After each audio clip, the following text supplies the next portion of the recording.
Nah, jadi ini harus menyesuaikan gaya gravitasi dan kejauhan dah.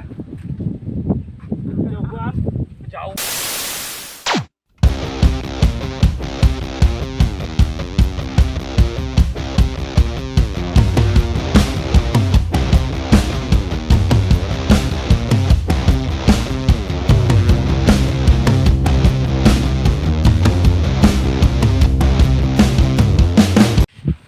ini lagi ngapain nih Bang?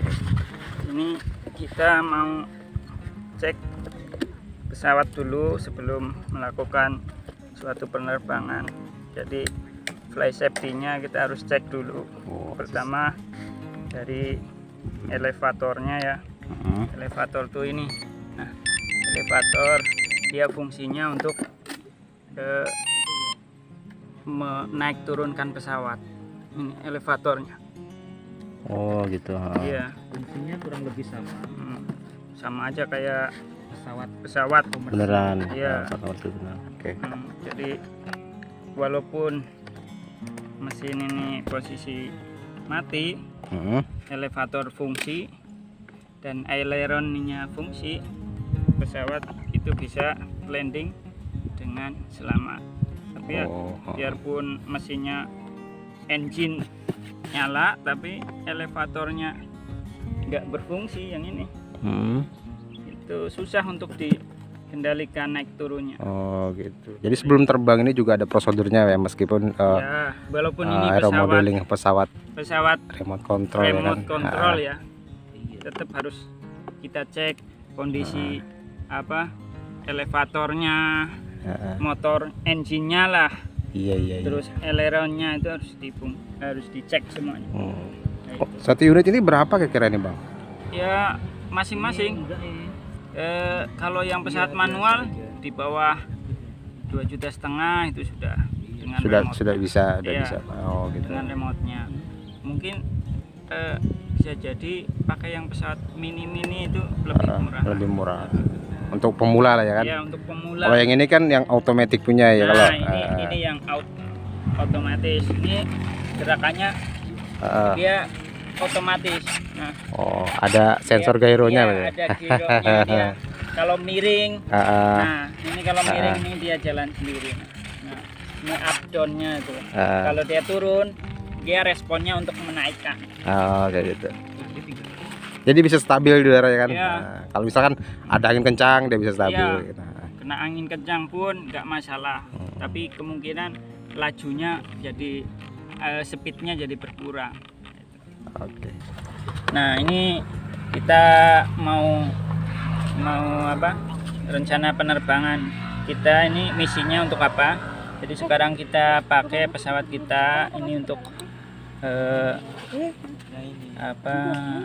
misinya untuk pemotoan alias membuat peta.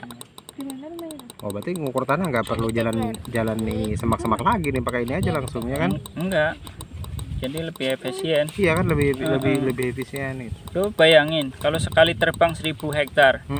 Nah, kita kalau ngukur area yang 1000 hektar luasannya perlu berapa hari? Berbulan-bulan mungkin. Ya, kalau Nah, ini ya cuman sehari aja selesai. Selesai. Tinggal diolah datanya. Jadi nggak perlu masuk ke dalam hutan itu. Nah, ini kita masukkan patoknya dulu. Bahasa kerennya ini poligon lah. Load polygon ya, di sini ada load polygon. Nah, kemarin saya sudah set di rumah nih. Rencana terbang di Pelita 104 HA poligon. Oh, 104 hektar itu udah setting duluan. Iya, sudah tak setting dulu. Tinggal diupload ke software iya, ini. kelamaan kalau nggak di setting di sana. Iya. Soalnya koordinatnya itu kan kita terbang berdasarkan koordinat pun bisa gitu. Misalnya ada orang ngasih project, dia punya peta dasar gitu. Nah, kita masukkan koordinatnya ini, patok-patoknya. Sekarang kita masukkan line-nya, jalur terbangnya. Kita masukkan di auto waypoint. Nah, masukkan ini grid. Nah ini sistemnya cuman grid aja ya. Kita Masih ada waktu ya, habis ternyata. Tapi si jajan mie loh. Duar. Berarti jalur terbangnya itu yang kuning-kuning itu, Iya. yang ada tanda panahnya. Iya, Di belakang. nah ini. Kalau dia mau moto berarti sesuai dengan poin itu juga berarti. Iya.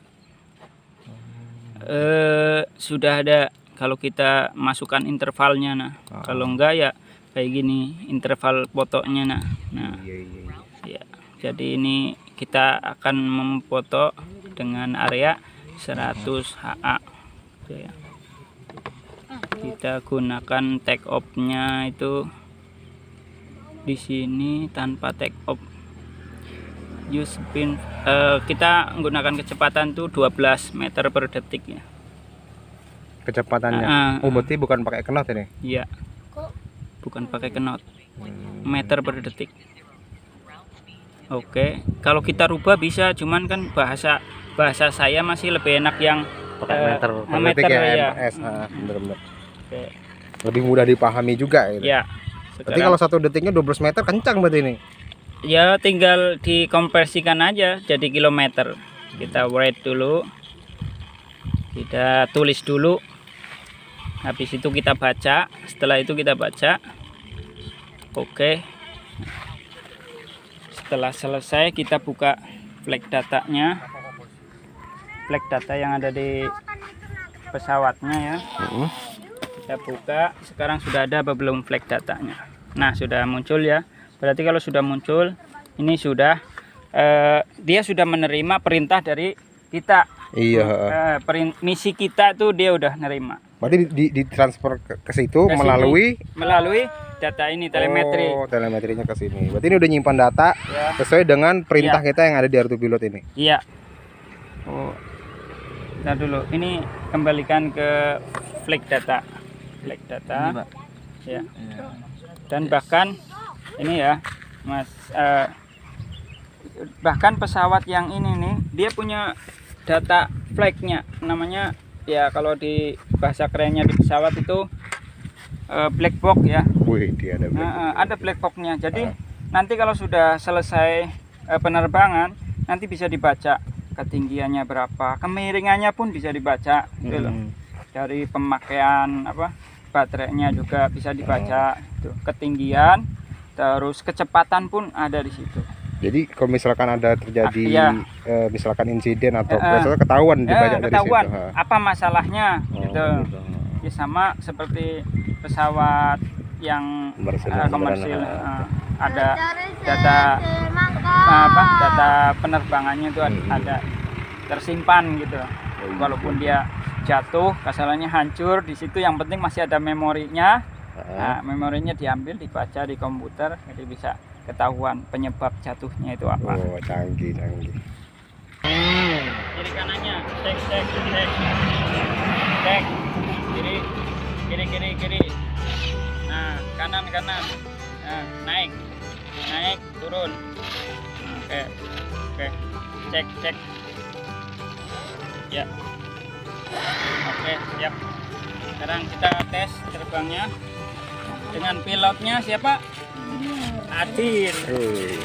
Nah, dengan pilotnya Adin. Ya. 3, 2, 1.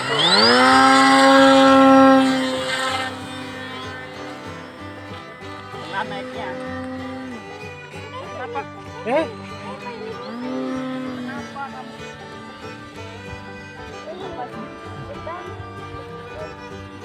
Terlalu over gak sih? Terlalu gelimpang. Lebihan. Gelimpang nggak tadi? Ya. Ini kan responnya kan manual plus auto. Nah ini manual plus auto. Auto tuh bisa gelimpang gini nah.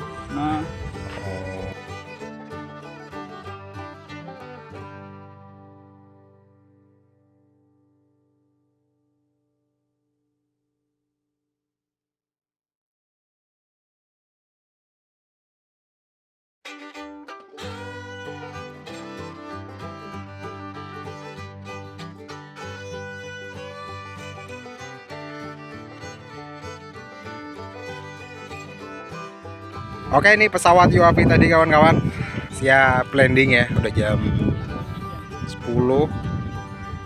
Jadi kita harus pulang karena anginnya udah cukup kencang, jadi nggak bisa diteruskan mainnya, berbahaya untuk unit pesawat kita nih.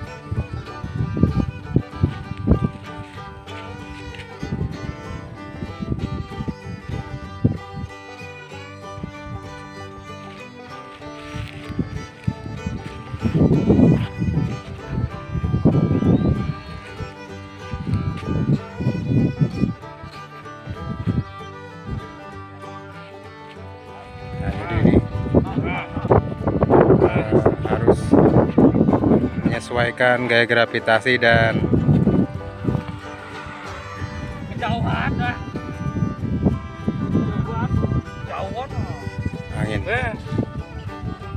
Oke, nggak apa-apa, yang penting aman. Capek amat. Sudah naik pohon tadi.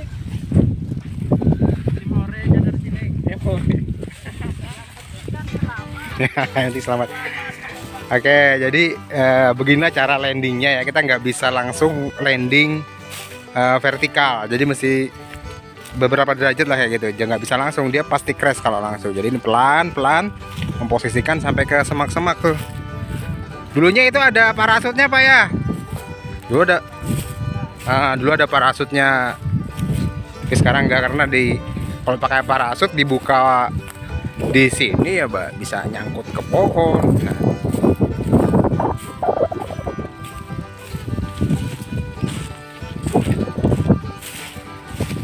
sama nih kalau kayak gini nih tadi, kalau landingnya di sini ya mungkin bisa pecah badannya. Dia harus landing di apa nih, padang ilalang.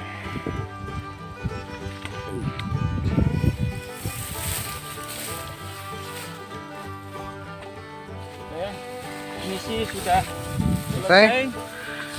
Kita lihat hasilnya nanti, hasil pemetaan dari udara. Kalau zaman dulu itu kalau memetakan pakai helikopter kawan. Kalau sekarang nggak usah, pakai pesawat tanpa awak kayak gini udah bisa. Terus biayanya juga jauh lebih murah. Kalau dulu pakai helikopter kan mahal. sekarang itu modalnya 1 kali aja. Helikopter bisa per jam kayaknya ya. Iya, per jam. Jadi moto dari udara itu lebih efektif untuk menentukan bentuk atau luasan areal. Misalkan areal perkebunan nih, dari udara itu lebih efektif. Petanya itu update hari itu juga. Iya, petanya juga update hari itu juga, dan terbangnya paling 1 jam. Coba bayangin kalau mengukur tanah seluas 100.000 hektar dan jalan kaki kita pakai GPS yang WRB itu, waduh lama, itu bisa berbulan-bulan. Jadi cukup dengan UAV kayak gini, lebih hemat waktu lah, lebih efisien. Oke, sampai di sini, see you, bye. Jangan lupa share ke kawan-kawan yang lainnya. Barangkali ada yang berminat untuk gabung di kita main pesawat. See you, bye. Assalamualaikum warahmatullahi wabarakatuh.